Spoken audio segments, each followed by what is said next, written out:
Hi, Karate Illuminati, this is Noah, and today we're going to talk about something that Chibana Chosing, the founder of shorin-ryu, specifically the Kobayashi branch, liked to teach with regard to Kata practice, and that is re-gripping.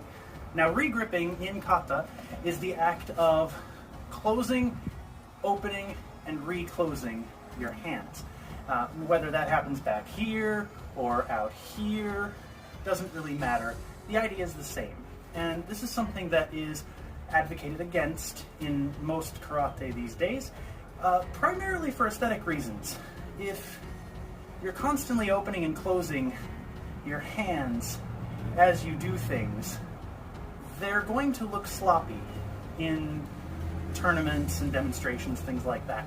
It looks like you don't know whether your hands are supposed to be open or closed.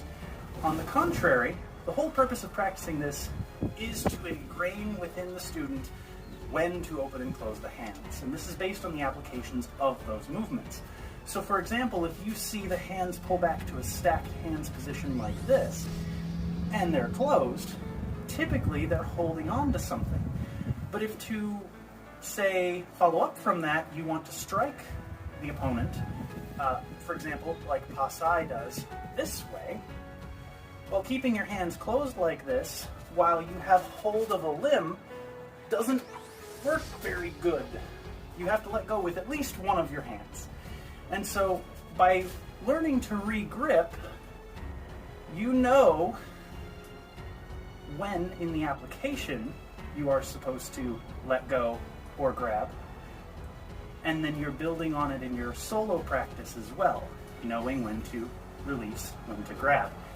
Again, this will get ruled out of a lot of people's practice by virtue of the aesthetic of needing everything to look nice and clean so that there's no breaks in hand formation until you are officially changing to an open hand from a closed one, or to a closed one from an open one.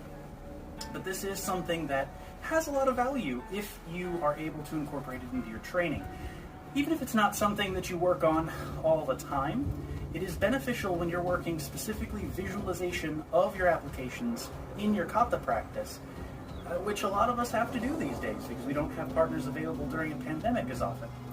But it is a reminder that a lot of these movements, whether they're back here or even out here, might be holding on to some part of the opponent. And in order to change to a different technique, you have to let go to change your grip or let go to launch a strike. And it's something that will definitely add to the mental aspect of your solo kata training.